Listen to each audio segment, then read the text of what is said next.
Okay, today we're going to look at Sparta. Sparta, I got to move my little picture here. Sparta is down on the Peloponnesus. Now, yesterday I was talking to you guys about the Dorians and how they populated the Peloponnesus. Now, the Peloponnesus is this peninsula down here. Okay, Peloponnesus is the Greek word for peninsula.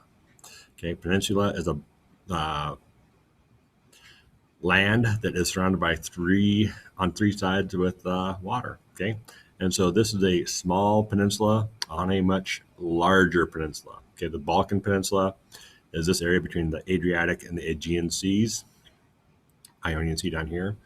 But this is the Balkan Peninsula, Adriatic, or the Peloponnesus is down here. Okay, now this is a close-up, okay, an inset of the map.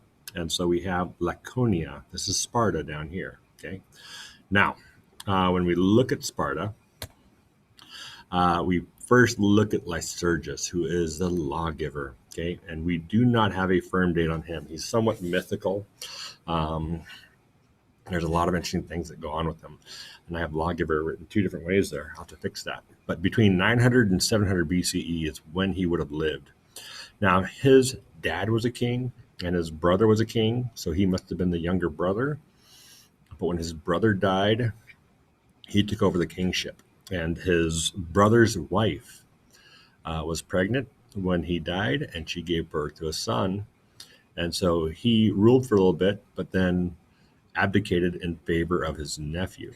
Now, his sister-in-law, his brother's wife, didn't trust him. And so she got her family to come and threaten him.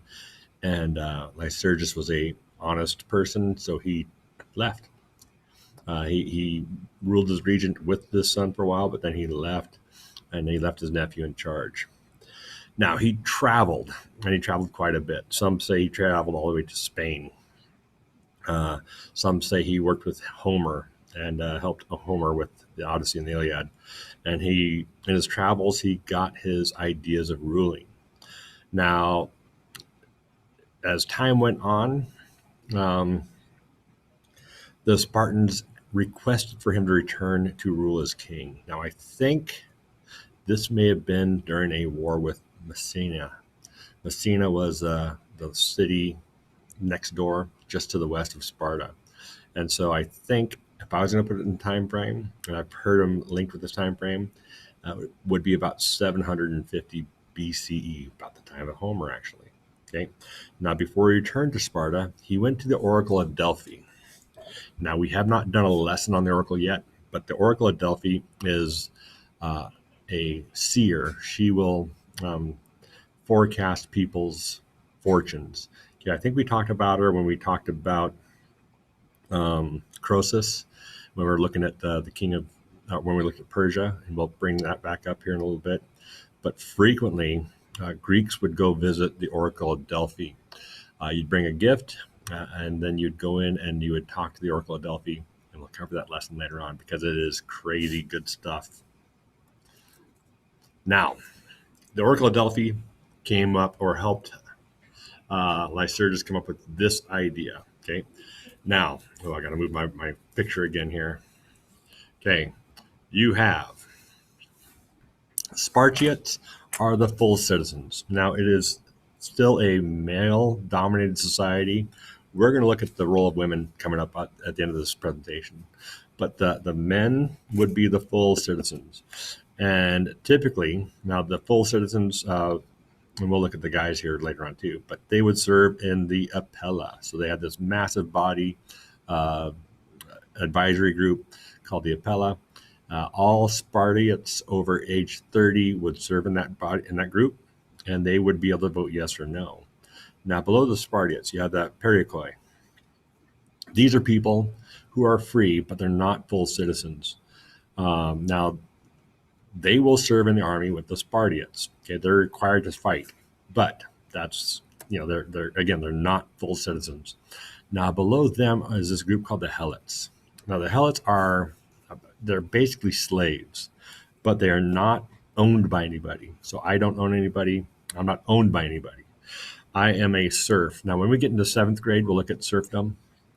We'll look at feudalism, and we'll talk about serfdom. But serfs are basically slaves who are owned by the land. Okay, so a serf is place-based. They have land that they must produce crops on, and those crops need to go to the government in some way. Now, what is really cool about Sparta is they are ruled by two kings. And those two kings, their primary duty is to command the armies. And they have 5 locuses, and those are the 5 armies of Sparta. And they're basically, there's 5 villages that are in Sparta or Laconia where they live. And those 5 villages each set up their own army. And I didn't go through the numbers, but I've seen the numbers be anywhere from about 600 people per army to about 6,000. Okay, so there's some interesting stuff there. Now, from the Apella, they will elect the Gerousia, which are a council of elders, and those have to be men over 60. Now, the Gerousia meets with the kings, and so that total group is 30 people, but 28 of them are elected, and they are over 60, and they serve for life. Now, the Gerousia can convoke the Apella. And so let's say a Gerousia guy dies, they convoke the Apella, they get another guy voted in. Or if they have an issue, if they are determining some sort of policy or some sort of action, they'll convoke the Apella and they'll vote. But the Gerousia can veto. They do not need to take on what the Apella says they need to do. Now, the 5 villages elect 5 ephors. Now, the ephors are elected council members, and they are basically here to monitor the kings. They watch the kings, and they're kind of an oversight committee, okay? And so they will watch those kings, make sure they're doing the right thing. Now, when the king takes the army to war, 1 ephor will go with them to monitor the king on the war, too. Now, let's see. We'll get to the Hellets later on, but the ephors also will put together what's called the Cryptia. Now, the Cryptia are secret police. Okay, since the Hellets are slaves, they need to be watched because the slave population is going to grow, and they could be a danger to the rest of Spartan society. And so they will watch them. Now, oh boy, here we go.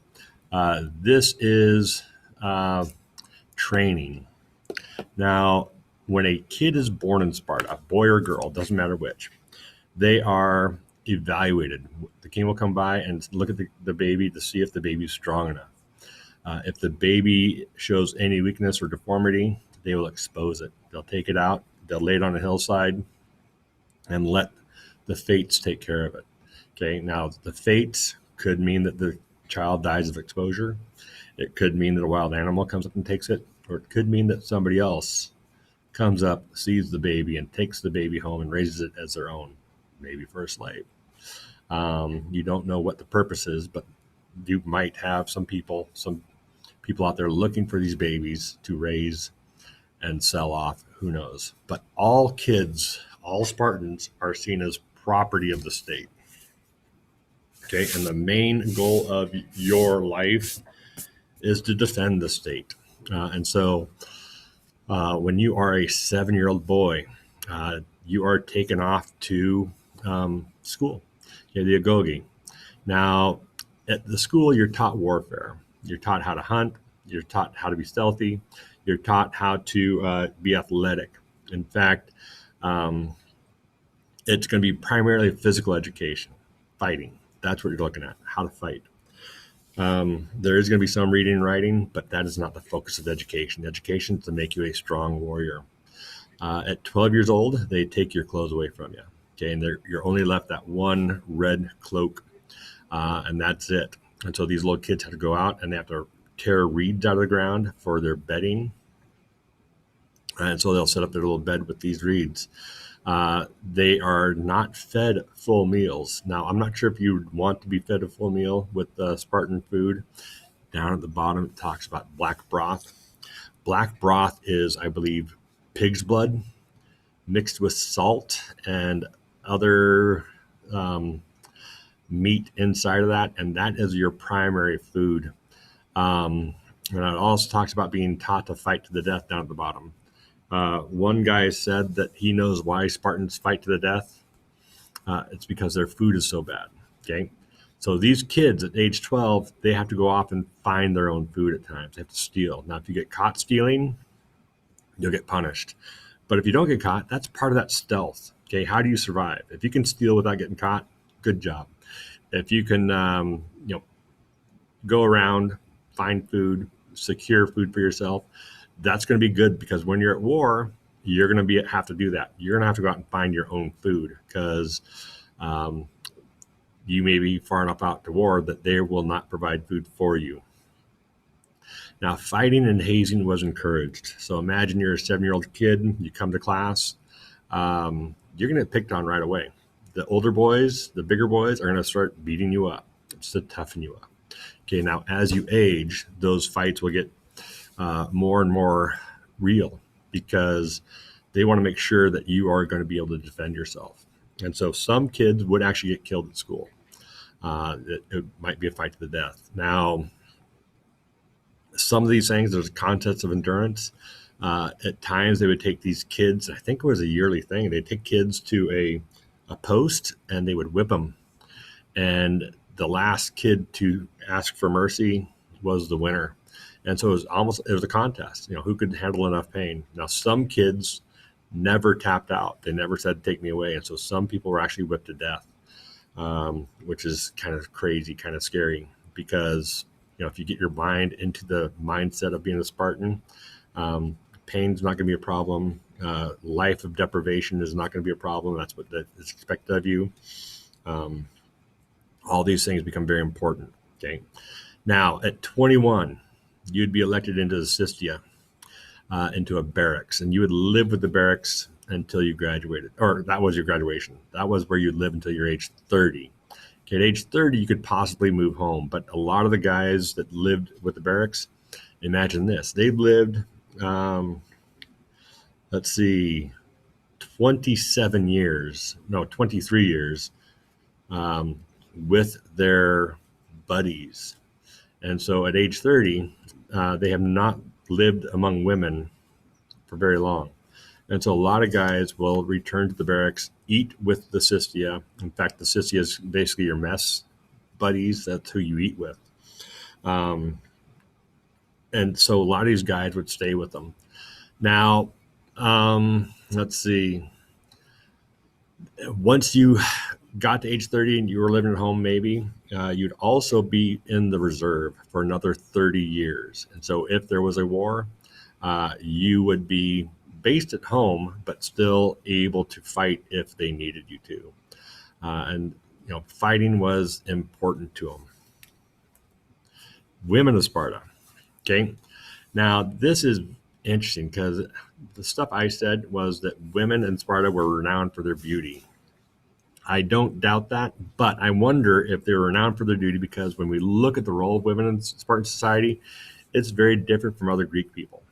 Okay, and we'll talk about that. Now, they also revered Spartan women for being nannies to raise babies, because a lot of times the Spartan women would not come to the baby's aid when the baby was crying, and so the baby would learn to be independent and strong, and that was their belief. Now, the women of Sparta had the most freedom of any women in the ancient world. Okay, they had a public education, so they actually went to school. They were taught physical fitness. They could actually compete with other men in public.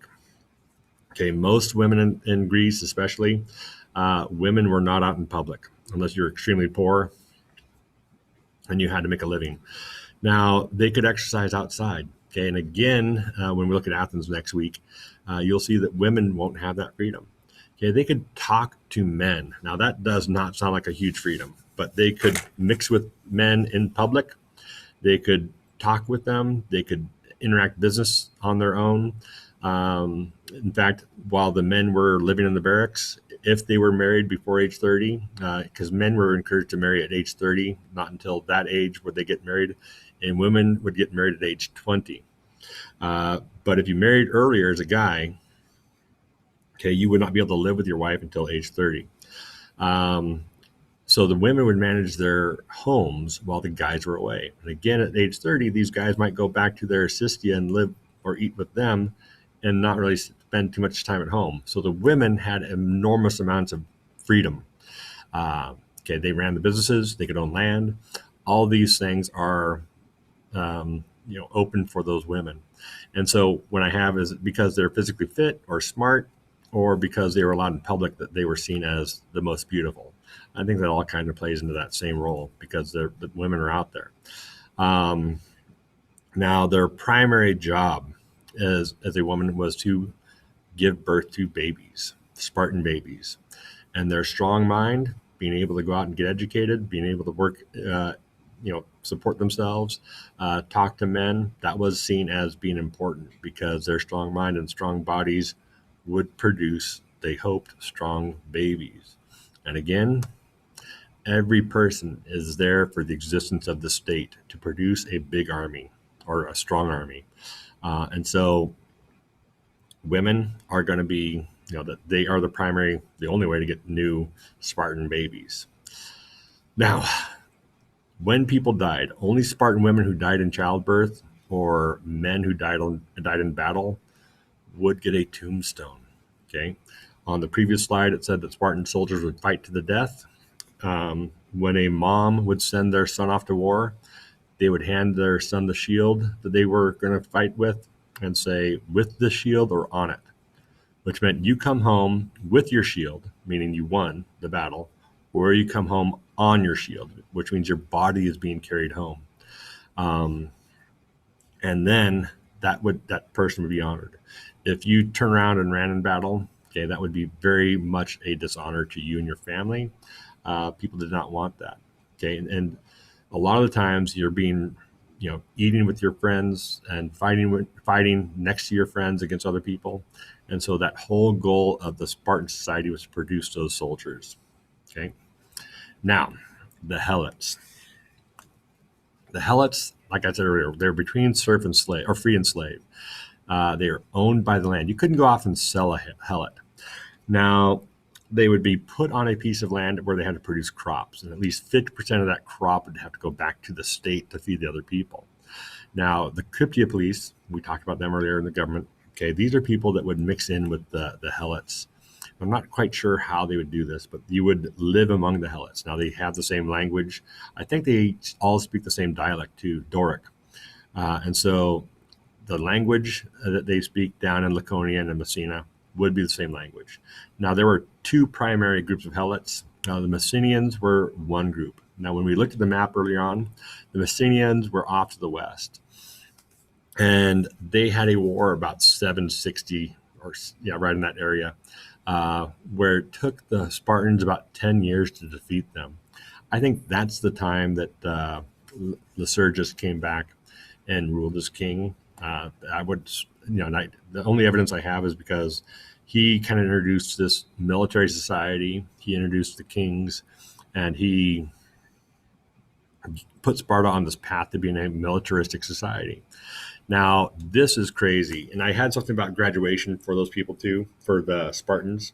Okay, yearly, the Spartans would declare war on the Helots. They wouldn't tell the Helots. They just start go out and killing them.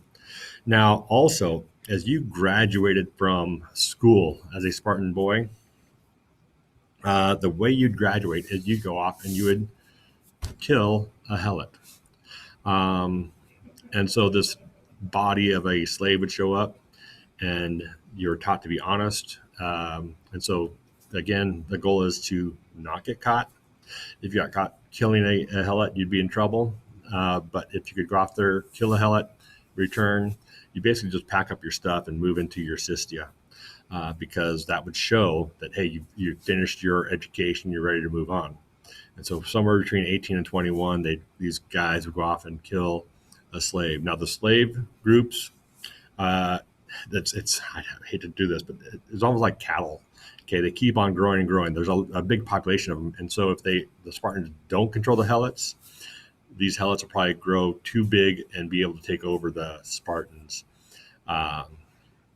which is very interesting. Okay, questions from you guys or discussion. Okay, what do you find most difficult about Spartan life? Okay, these are things I want you guys to discuss. For me, allowing somebody to tell me what to do with my baby would be pretty tough. Although, if I was a Spartan, that baby's not mine. That baby is the state's. So I could see that. Okay. There's a lot of things I could see difficult about Spartan life. Ooh, their food would be nasty. That'd be difficult to eat. Okay. How different or similar is our life in Pullman compared with ancient Sparta? There could be some things there that I'm trying to think of similarities. Similarities would be tough on this one. Okay, and are Spartans someone whom we should emulate? Okay, emulate is to act like, to imitate. Now, your question to write down: in modern times, the word Spartan means to do without comfort or luxury. Is the name Lincoln Middle School Spartans? Does it fit?